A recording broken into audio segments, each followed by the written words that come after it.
guys, j'espère que vous allez bien. Vous savez, on va commencer cette vidéo avec un petit passage. Oui, on va y aller avec un petit passage. Vous prenez votre Bible, n'importe quelle version que vous avez. Le message reste le même. Donc, on regarde Jean 8, verset 7. Comme il continuait à l'interroger, il se releva et leur dit que celui de vous qui est sans péché jette le premier la pierre contre elle ou contre lui. Donc, je m'arrête à ce passage-là. Oui, on s'arrête directement là. Pourquoi on s'arrête là? Parce qu'en tant que tel, on vit toutes des situations dans la vie. Des fois, on est tous dans notre moment que on n'a peut-être pas le discernement, la réflexion. On fait des erreurs et on est appelé à continuer de faire des erreurs. Mais quand quelqu'un, moi, j'y vais dans l'option que quand quelqu'un est capable de venir et de confesser, de dire que, ah, je suis pas fière de moi, j'ai fait la bêtise. Encore plus devant des millions de personnes. Parce qu'on parle de cet individu, oui, on va parler de Didi. Didi a pris parole suite à la vidéo qui est sortie de lui en 2016. Je suis obligée de me référer à cette parole. On a beau aller dans les jeux et dire, mais oui, regarde qu'est-ce qu'il a fait à Cassie. C'est une horrible personne. On peut dire tout ce qu'on veut, mais je me réfère à cette parole. On a fait aussi pire que lui dans notre vie, peut-être dans notre moment de sombre. On a fait autant de mal, sinon même plus, ou peut-être dans le même niveau. La seule différence, on n'a pas à venir donner une explication publique, à exposer qu'on était dans notre moment de noirceur, à exposer qu'on a dû avoir recours à la thérapie ou quoi que ce soit parce que c'était pas bon. On n'était pas bien. Peut-être on n'est encore pas bien, ça on ne le sait pas. On est chez la Doua, It's About Everything. On retourne aussi sur certains faits qui suivent l'actualité parce que ça nous remet aussi en connaissance des causes. Ça nous remet aussi de se dire à quel point qu'on peut être juge. Donc, on...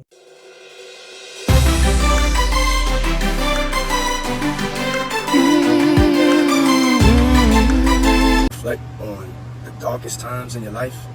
Sometimes you gotta do that. I was fucked up.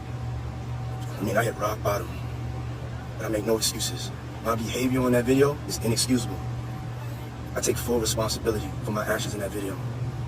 I'm disgusted. I was disgusted then when I did it, I'm disgusted now.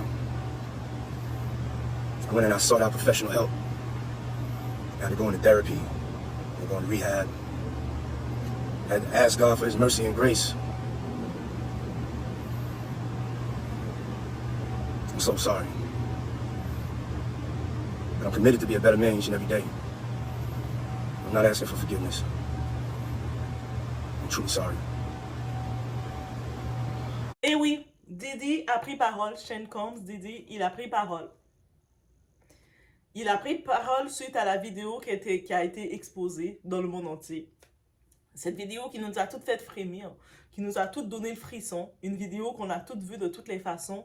On peut autant dénoncer les relations malsaines, les relations toxiques, et aussi nous apprendre, nous révéler à partir quand on sent que ça ne marche plus.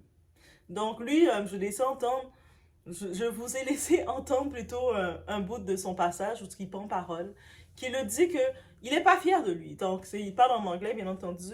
Je suis en train de chercher l'option pour mettre des sous-titres quand j'ai des parties comme ça en anglais, mais je suis en train de chercher. Ok? Si même vous avez des options pour pouvoir mettre les sous-titres en anglais, que ce soit pour le rediffuser, ça serait bien sympathique.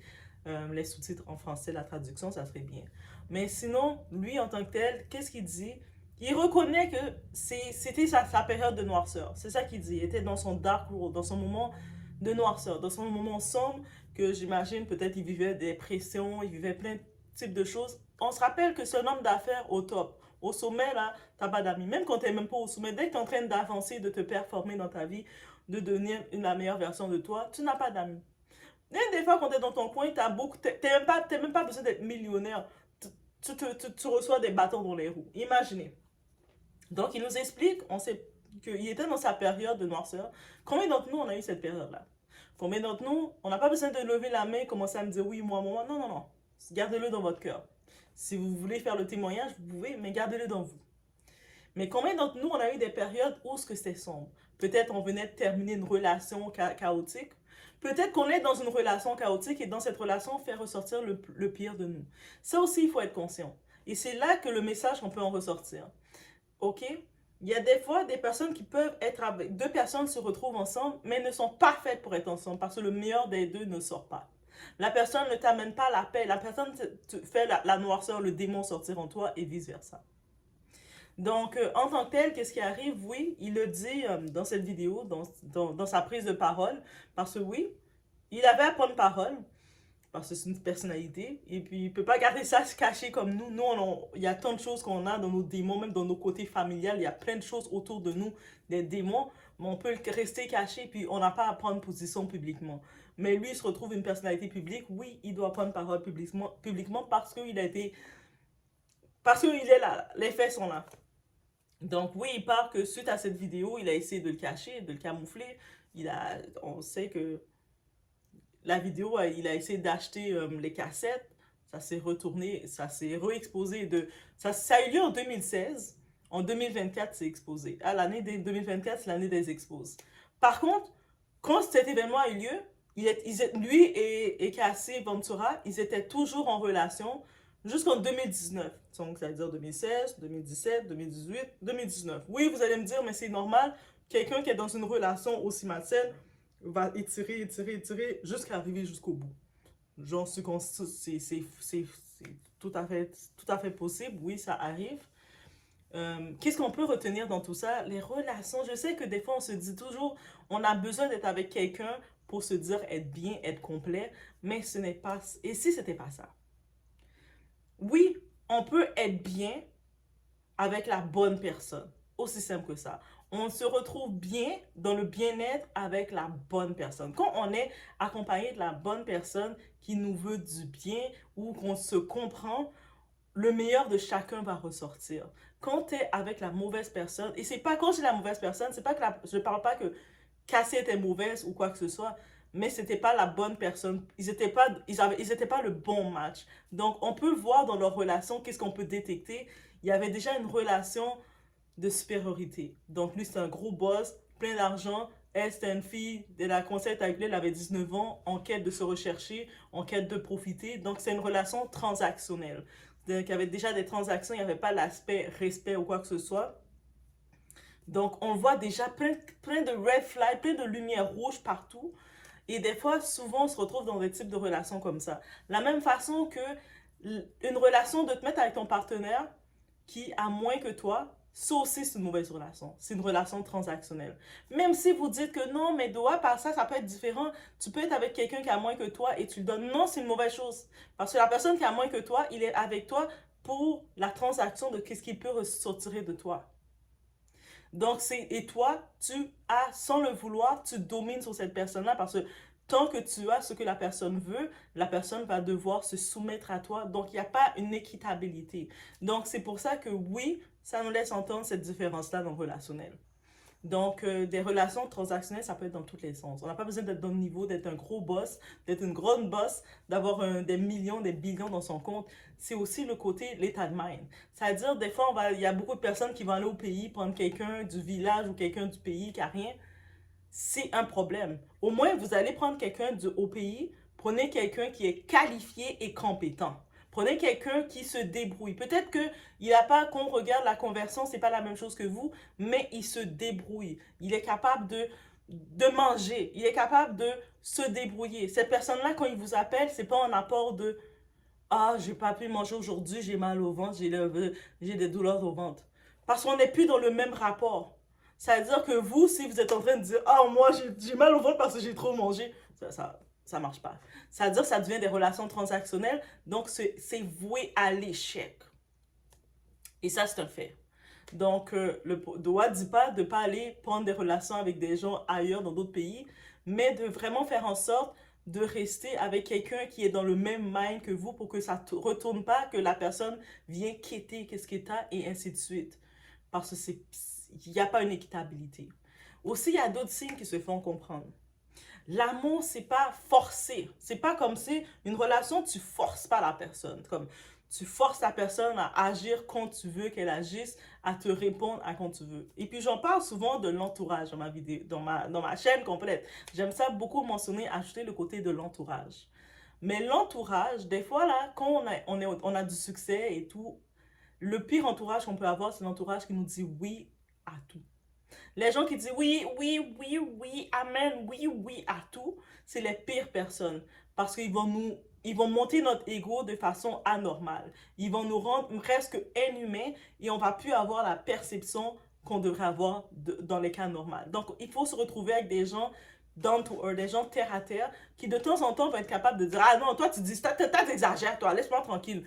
Il faut se retrouver avec des fois des gens comme ça ou des gens qui peuvent nous faire redescendre de temps en temps. Et quand je dis redescendre, c'est pas humilier. Ça, c'est une différence. Donc, humilier est avec un partenaire qui va tenter de te rabaisser, de t'humilier de temps en temps. Le fait qu'il veut pas te dire trop de compliments. Ah, mais toi, t'es laide, toi. C'est pas drôle. C'est pas drôle. Mais, vous comprenez? Donc, il faut faire la part des choses. Et ça, on se rend compte de tout le casse-tête de tout ça avec cette relation qui est exposée. Oui, ça change pas qu'est-ce qu'il a fait. Même dans la vidéo qu'il dit, il n'est pas en train de dire qu'il excuse tout ce qu'il a fait, il a demandé le pardon. Non, il sait que le pardon, lui, il doit apprendre à se... Pour avoir le pardon, la première clé du pardon, c'est apprendre toi-même à te pardonner d'avoir merdé, à toi-même te pardonner d'avoir gaffé, d'avoir fait ce que tu as fait. Mais ça ne veut pas dire que la personne à qui tu l'as fait, qui a ressenti ça, va te pardonner. Et puis, on ne peut pas aller forcer la personne à te pardonner. Tu peux aller voir la personne et dire, mais tu me pardonnes? Est-ce que tu me pardonnes? Et puis, si tu ne me pardonnes pas, je vais te secouer comme un prunier. Non, tu ne peux pas faire ça. C'est-à-dire que, autant que... C'est pour ça qu'on dit, oui, le premier pardon vient à apprendre à se pardonner et puis à s'assurer de ne plus faire ça. Le niveau des dédits, on est à quel niveau que nous, on est pour dire, moi, je sais pas pour vous, mais moi, je suis au niveau de doigt. Donc, je suis à aucun niveau pour dire, est-ce qu'il a réellement changé? Est-ce qu'il ne fait plus? Qu'est-ce qu'il fait? Est-ce qu'il s'est remis en question réellement? Est-ce qu'il est sincère de dire qu'il était dans son moment de noirceur? Il était dans son moment de demon time? Dans le monde qu'on est, oui, on est influencé, oui, on peut avoir ces demon time. Je me rappelle, j'avais vu une vidéo, Megan Thee Stallion parlait aussi que suite à beaucoup d'événements qui étaient arrivés, la perte de sa mère, plein d'événements, qu'elle avait plein de stress, elle était dans son démon time, dans ce moment de démon, et c'est là qu'elle a pris ses pires décisions, qu'elle sait qu'elle a fait beaucoup de mal aux gens autour d'elle, mais pour pouvoir avancer suite à ça, il fallait qu'elle accepte de se pardonner et d'accepter qu'elle avait été dans son moment noir. Et quelqu'un qui va venir devant vous dire « Ah, mais c'est scandaleux !» Parce que je vous vois déjà dans les commentaires. Il y a certains qui vont venir dire « Toi, comment oses-tu dire ça? Qu'est-ce qu'il a fait? C'est impardonnable. » Je vous réfère à la Bible. Moi, là, je vous réfère là directement. Je vous réfère ici. Parce que quand j'ai vu ça, la première où ce que j'ai été référé, c'est là. Autant le monde, on va poser des questions, insinuer, dire tout ce qu'on veut, on vous réfère là. Tu veux l'interroger sur ses actions, sur comment il a été dans son moment démon, comment il a été tenté par les démons pour faire qu'est-ce qu'il a fait, qui est très mal et qui est inqualifiable. Maintenant, pour venir dire, commencer à dire, moi je te juge Dédé ou je te juge telle personne, il faut aussi maintenant aller devant son miroir et dire, moi, la façon dont je le juge, est-ce que je suis prête à être jugée de cette façon? Eh bien, c'est ça le dit. La façon dont vous jugez, est-ce que vous êtes prêt à être jugé de la même façon? Par vos pères. Pas par vos pères. Entre nous, on se juge entre nous. C'est par Dieu. Non, non, c'est juste à ça que je me réfère. Et puis, j'applaudis pas qu'est-ce qu'il a fait. Je pense qu'il va... C'est comme du côté popularité, de son côté, l'image qu'il a voulu créer de l'homme Black Excellence, tout ce qu'il a voulu créer se détruit, s'effondre devant lui. En plus, il se retrouve, il est père. Il est père de combien de filles? 3, 4 filles. Il a 4 filles. Donc, de voir tout ça s'exposer devant lui, il a peur que... C'est sûr que ça vient le hanter, que ça peut arriver à ses enfants. Ces enfants peuvent se retrouver dans une relation toxique, une relation malsaine. Et donc ça peut le faire du mal. Je pense que où est-ce que ça peut le faire du mal de savoir que ces enfants vont repartir, vont subir de ce qu'il a fait aux autres. Et là, maintenant, c'est cette réalisation qu'il fait. Peut-être aussi, on voit dans son évolution qu'il essaie de changer son image en love. Peut-être que oui, dans la période qu'il commence à réaliser que, hey, là, je vieillis. Il est rendu à quel âge, Dédé? Il est dans la cinquantaine, mi-cinquantaine ou cinquantaine. Mais il se rend compte que lui il vieillit, ses enfants aussi ils commencent à prendre leur place, mais il est en train de, lui, l'image, comment dirais son patrimoine qu'il laissait à ses enfants, l'héritage qu'il donnait à ses enfants, il y a du positif parce qu'il les met avec la richesse, l'abondance et tout, mais il y a beaucoup de négatif parce que là, il commence à donner cette image-là. Donc, il y a ça aussi qui est à considérer. Et vous savez, lui, c'est une personnalité publique, donc on peut voir la scène. Mais combien, dans le background, il y a des choses qui s'est passées. Vous n'avez pas eu à vous justifier auprès de personne. Combien de personnes que vous avez fait du mal? Des fois, que c'était voulu ou invoulu, peut-être vous étiez influencé, vous avez votre entourage, vous avez décidé, par exemple, dans une époque, d'humilier une personne, de prendre des photos, publier une personne, de l'humilier, et c'était fun sur le coup. Mais vous ne savez pas à quel point vous avez créé du tort à cette personne-là pendant des années. Là, maintenant, vous continuez de faire vos trucs. Là, maintenant, jusqu'à une époque que vous avez vos enfants. Vos enfants grandissent, vous êtes là comme ça, et puis vous voyez que votre enfant est en train de vivre, est dans le mal, est dans le pire qu'il est, parce que votre enfant vient de se faire publier. La même façon qu'il y a plusieurs années de ça, vous avez publié quelqu'un. Vous savez publier vraiment, qu'on dit publier. Et là, c'est là, des fois, dans votre cerveau, ça fait un petit retour en arrière. Et là, vous regardez, vous dites, ah, mais je me rappelle.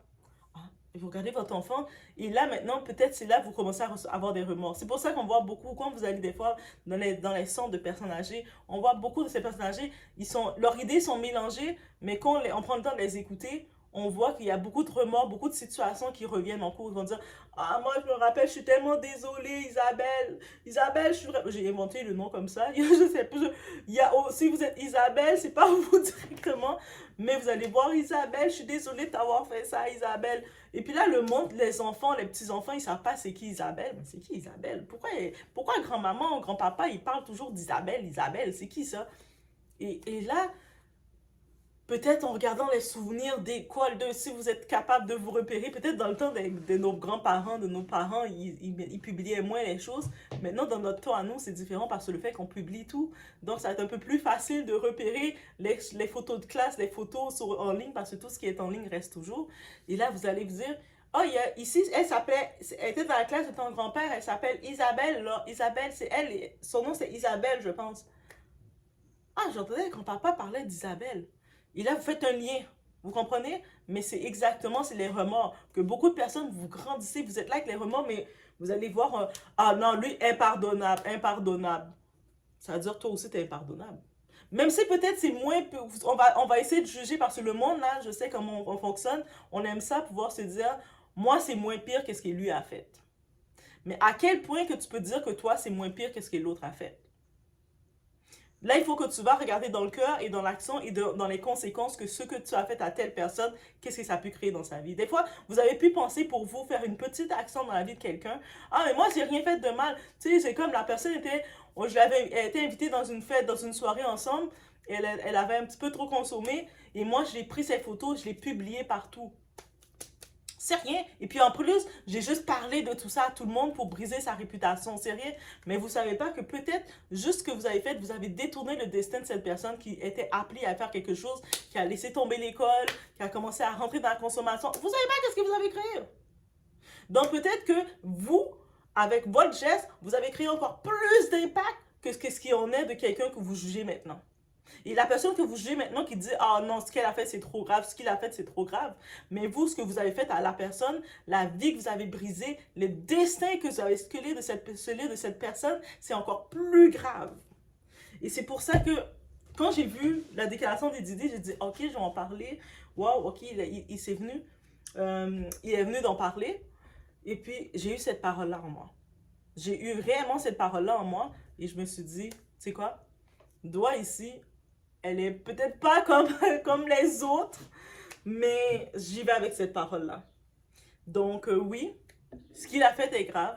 Encore une fois, je n'excuse pas qu'est-ce qu'il a fait, je ne minimise pas qu'est-ce qu'il a fait, je ne minimise pas les émotions derrière qui sont ressorties, que ce soit des personnes directement reliées, que ce soit son ex, Cathy Ventura, que ce soit lui dans son état qu'il était, que ce soit même ses enfants qui subissent aussi tout ce qui arrive, que ce soit son entourage maintenant qui subissent ce qui arrive, qui doit ses contrats, ses partenaires d'affaires, tout ce qui se détruit.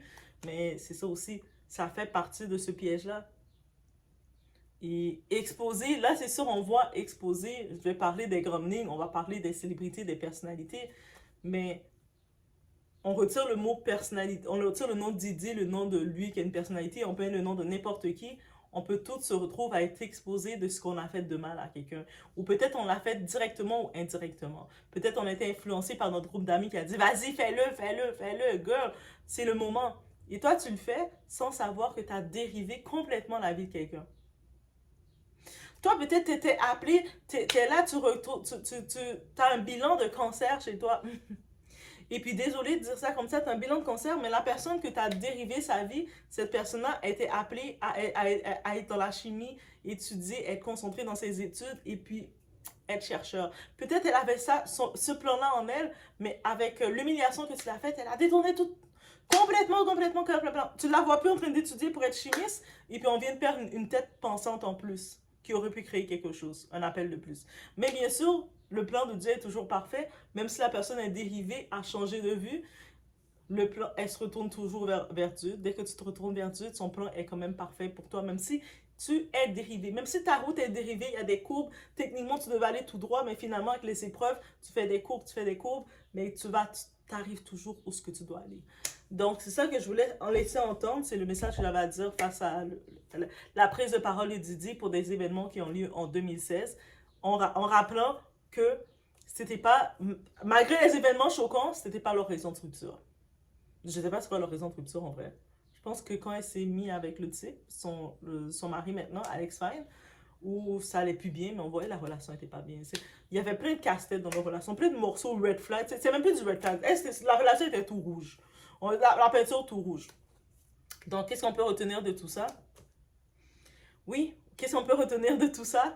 C'est que on force pas les relations et puis on fait attention au type de relation. Donc, on évite les relations transactionnelles, les relations avec quelqu'un. On sait que la personne, on a peut-être plus que la personne, donc on va en quelque sorte dominer sur la personne. On évite ça. Que ce soit on peut dominer de façon intellectuelle, qu'on peut dominer de façon financière, qu'on peut avoir certains avantages. La personne compte sur nous pour des avantages. Ça c'est ma porte de sortie. La personne te regarde comme sa porte de sortie, c'est-à-dire qu'elle est à ta merci. Donc, c'est-à-dire tu peux la traiter, la parler n'importe comment, elle va rester là à ta merci parce que elle dépend de toi pour sa porte de sortie. Ce type de relation-là n'amène rien de bon. Au moins, on se met avec quelqu'un, même si la personne peut être dans une situation, peut être au pays. Ah, combien de personnes j'ai vu qui sont au pays, qui sont là, qui se débrouillent. Quand je dis ça, qui se débrouillent, qui s'arrangent, qui font leurs petits trucs. Et même au contraire, leur mode de vie, tu le vois qu'ils kiffent plus que toi. Toi, tu es là en train de galérer tout le temps, payer tes taxes, tu les vois se lever. Aujourd'hui, c'est le matin, tu les vois faire leur vlog, c'est intéressant. Tu les vois en train d'organiser, ils organisent des associations. Aujourd'hui, c'est la journée que je vais aller aider les enfants dans le quartier, on va faire la distribution. Tu les vois actifs, même si, ok, financièrement, peut-être du côté occidental, on a le rapport de l'argent différemment que au pays, mais dans leur mode de vie, dans leur vie, tu vois de la richesse. Et quand tu les parles, tu entends de la richesse, t'entends pas le désespoir. Quand tu parles à quelqu'un, tu entends le désespoir, tu sais que la relation est vouée à rien. Quelqu'un qui te parle avec le désespoir, oh, mais tu sais. Puis toi, comment ça va? Mais tu sais. Oh, j'ai des gaz, j'ai mal au ventre, je peux pas manger. La personne est dans le désespoir qui te parle. Quelle relation tu as à cette personne-là? Et puis après, cette personne va te parler qui va t'enfanter, qui veut t'enfanter, qui veut faire des enfants avec toi. C'est des enfants du désespoir qui veulent faire avec toi. Ils veulent créer le désespoir. Vous allez créer le désespoir ensemble. Le désespoir va créer le désespoir. Non, non, non, non, non, non, non. Ça aussi, c'est un red flag. C'est du rouge. Donc, il faut commencer à cerner le rouge. Beaucoup trop de fois, beaucoup trop de relations qu'on regarde, c'était le rouge déjà en partant. Bref, c'était ça que j'avais à dire face à sa prise de position. Donc, ça n'empêche pas, encore une fois, ça n'empêche pas que qu'est-ce qu'il a fait et les comportements, beaucoup d'accusations qu'il reçoit, c'était mal. Il a bâti sa fortune beaucoup, il a bâti son image avec beaucoup de mensonges, avec beaucoup de trahison, avec beaucoup de trucs et ça lui retombe en pleine face. Et c'est sûr qu'avec la culture du fast life, avoir les choses rapidement, essayer de percer, de faire choses rapidement, quand on voit le monde qui vont dire « Ah non, moi je vais pas aller sur le contenu YouTube, ça prend trop de temps. Moi je vais aller sur TikTok et puis commencer à dire « Donne-moi des cadeaux rapides. » Ok, l'un n'empêche pas l'autre. Mais par contre, c'est la mentalité de la culture rapide. Où est-ce que quelqu'un va être capable de vous berner facilement en disant, va investir 6 000 $ dans mon projet, tu vas devenir riche dans 2 semaines. Investir 6 000 $ et puis moi, je vais donner 20 000. Beaucoup de monde tombe dans ces pièges-là. Pourquoi? Parce qu'ils sont dans la culture rapide, de tout avoir rapidement sans se poser de questions. En vrai, plus personne aime commencer par zéro.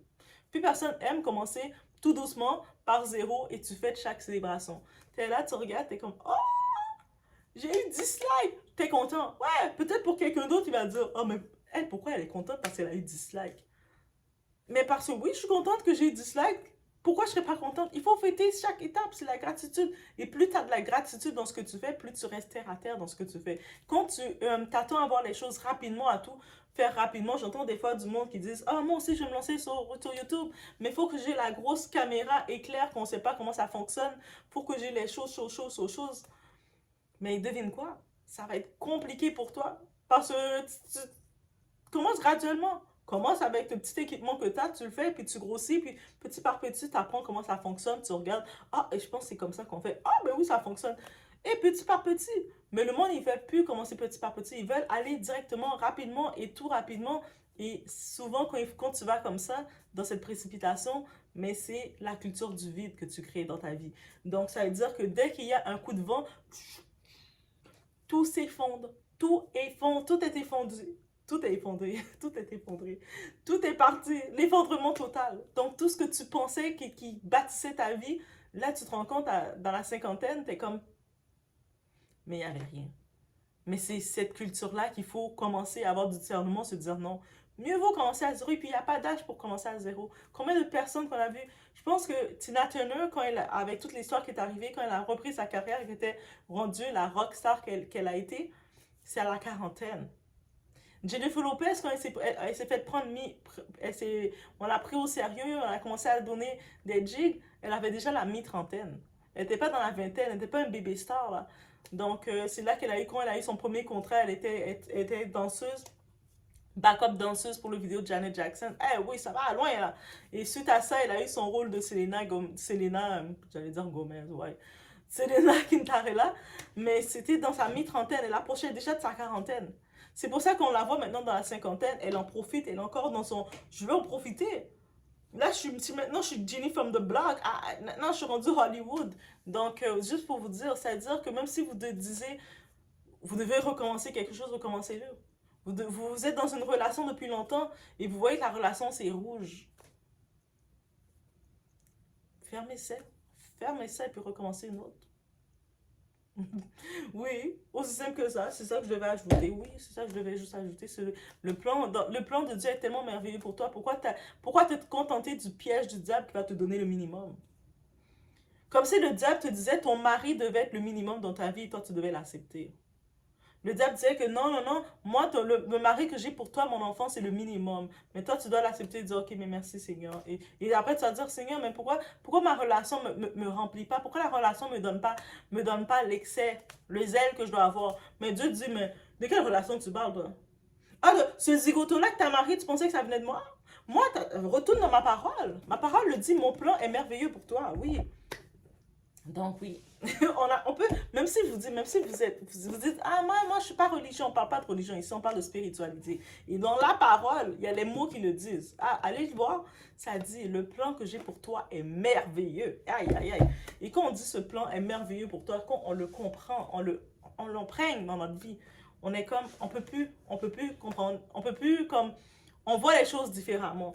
Et puis même dans des aspects qui peuvent être mondains, qui peuvent être des aspects mondains, on parle de Didi, tout ça, et puis vous voyez que je parle de Didi, puis je vous sors la Bible. Vous êtes, elle, Doha, elle est spéciale, hein? Ben oui, il faut accepter, Doha est spéciale. Mais en tant que tel, c'est exactement ça. Donc, pardonner commence par soi-même, se pardonner de nos bêtises, pardonner qu'il y a des moments on avait perdu le contrôle, pardonner, il y a des moments qu'on a raté le coup. Peut-être que je dis, j'ai raté mon examen. Mais on se pardonne de dire que, ouais, c'est vrai, j'ai raté mon examen parce que j'ai pas assez étudié. Et puis, je sais pourquoi j'ai pas assez étudié, parce que j'étais en train de faire les chorégraphies de Rihanna. Moi, j'étais là, je faisais du Rihanna, et puis là, j'ai raté mon examen, mais je me pardonne de ça. Et c'est tout. J'ai pas besoin d'aller contacter Rihanna, dire, Rihanna, c'est ta faute si j'ai raté mon examen parce que je faisais des chorégraphies. Elle a rien à besoin de savoir de ça. Mais ça commence par soi-même, le pardon. Et c'est sûr que d'autres personnes, maintenant, quand ils vont voir le geste, ils vont pouvoir te pointer du doigt, dire, ah, mais regarde, toi, t'as pas réussi ici, toi, t'as fait ça, toi, t'es comme ça. Le monde va toujours vouloir te pointer du doigt, te condamner, mais alors que eux-mêmes, dans leur espace, dans leur miroir, ils passent même pas devant leur miroir. Ils osent même pas rester se contempler devant leur miroir. Pourquoi ils se contemplent pas devant leur miroir? Parce qu'ils savent que qu'est-ce qu'ils ont fait, c'est encore pire. Mais ils savent pas que quand ils te condamnent, ils se condamnent encore plus. Ils se condamnent. Et oui, on doit s'arrêter à ça. Donc, je vous laisse sur ce. Faites attention à vous. Laissez-moi savoir qu'est-ce que vous pensez. Qu'est-ce que vous pensez de la prise de parole de Diddy suite à cette vidéo qui est sortie, qui fait le tour. Et puis, juste entre parenthèses, j'ai vu, il y a King James, LeBron James, notre meilleur ami. Oui, c'est notre meilleur ami. Je ne sais pas pourquoi c'est notre meilleur ami, mais c'est rendu notre meilleur ami. Il a unfollow Diddy. Pourtant, avant, il était ami, tout ça, il a unfollow. Mais on peut imaginer, LeBron James, une personnalité publique, lui aussi, il a ses marques de quoi défendre avec la scène qu'on a pu voir. Ça fait une mauvaise association. On sait que le monde va venir te piquer, dire comment tu suis encore telle personne après ce qu'il a fait. Ils étaient déjà au courant. Vous pensez que toutes ces célébrités-là, ils n'étaient pas au courant de tout ce qui se passait. Ils sont au courant, mais pour le public, pour nous berner, pour nous vendre du rêve, pour nous vendre des gommes ballons, ils vont faire semblant d'être choqués. Ah, oh, moi, je n'étais pas au courant. Moi, je n'étais pas au courant. Je n'étais pas au courant. Moi, je l'unfollow, c'est plus mon ami. Non, ils font ça parce qu'ils savent que le public, on est très sensible à tout ça. On va regarder qui follow qui. En plus, il y a vraiment des blogueurs, des gens, ils vont aller taper, regarder. Ah, un tel follow encore un tel. Ah, un tel follow plus un tel. Mais parce qu'ils suivent vraiment les follow. Ah, moi, heureusement, je ne suis pas une personnalité quoi que ce soit parce qu'on commencera à me suivre quand je follow et unfollow les gens. Le monde là, ils auraient toujours des articles à dire sur moi. Elle a follow, oh elle a unfollow. Ils seraient fatigués. Je les aurais fatigués. Je pense que j'aurais pris plaisir même à follow et unfollow. J'aurais pris plaisir. Ce matin, à 7h du matin, je follow. À 10h du matin, j'ai unfollow. À midi, j'ai follow. À 1h, j'ai unfollow. J'aurais fait toute la journée à faire ça. Je pense que ça aurait été fatigant. Mais bref, c'est mon idée. C'est sûr que oui, bien entendu, pour certaines marques. Il ne gère même pas ses réseaux. Donc, ça veut dire que son équipe ont décidé de l'unfollow pour essayer de se retirer un petit peu parce qu'il était quand même associé. On avait vu quand il faisait des lives avec Diddy en train de parler. On sait que son fils Bryce, il est soi-disant très proche, très ami avec une des petites jumelles de Diddy, là. Je ne sais pas si c'est Delilah ou JC James, une des deux jumelles de Diddy. Et puis, on sait qu'ils sont proches. Donc, en vous et moi, on utilise le discernement, mais on l'utilise complètement jusqu'au bout. Vous pensez réellement que dans leur milieu, ils se parlent pas? Ils se parlent. Ils se parlent.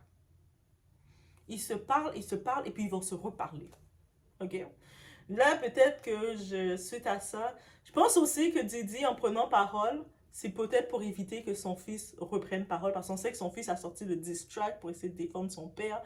Et là, le monde, il regarde son fils. Regarde, tu vois, regarde ce que ton père a fait. Là, il n'a pas le choix de prendre parole. On peut dire tout ce qu'il veut, mais il aime ses enfants. Et je suis sûre qu'il essaie d'un petit peu de ramasser un petit peu ce qu'il a causé face à son fils. Je suis sûre de ça parce qu'il y a beaucoup de monde que, dans le côté américain qu'on dit, mais là, Christian King, regarde ton père, regarde ce qu'il vient de faire, comment tu oses le défendre. Mais les gens, vous êtes malades, vous n'avez pas de père, vous n'avez pas de parents. Comment vous ne défendrez pas votre parent? Il est orphelin de mère, il reste juste son père. Of course, il va défendre son père malgré tout. Si pour lui, c'est son père. Du moment vous voulez qu'il commence à tourner dos, parce que nous, on n'a aucun lien avec Diddy. On n'a aucun lien, qu'on l'aime pas, il est toujours millionnaire. Là. Actuellement, il n'a pas perdu de billion. Il est toujours billionnaire. C'est-à-dire que on n'a pas le lien. Puis même si moi, j'arrive, je dis, je t'aime pas, Diddy. Qu'est-ce qu'il peut foutre de moi que je l'aime pas? La même façon pour vous, qu'est-ce qu'il peut foutre? Doja Cat, vous l'avez dit. OK? On retourne, mais Doja Cat, vous avez dit, moi, je vous connais pas, là. Moi, je suis là juste pour faire la musique. Fait que laissez-moi vivre ma vie. Mais en gros, qui aurait cru que je parle de...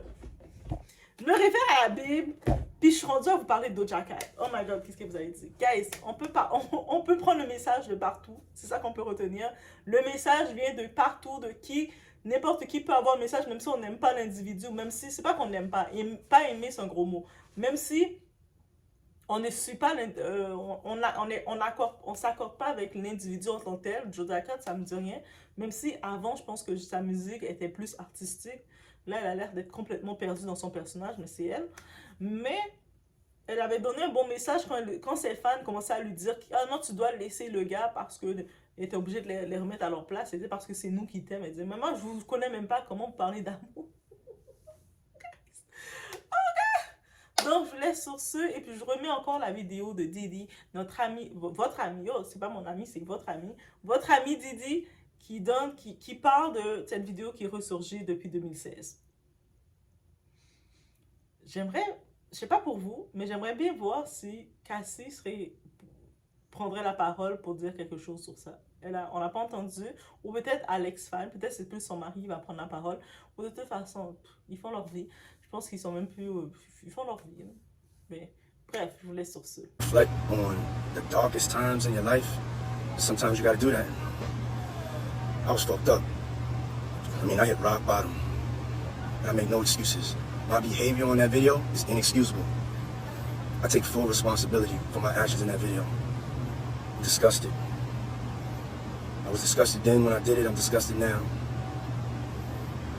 I went and I sought out professional help. I had to go into therapy. I'm going to rehab. I had to ask God for His mercy and grace. I'm so sorry. But I'm committed to be a better man each and every day. I'm not asking for forgiveness. I'm truly sorry.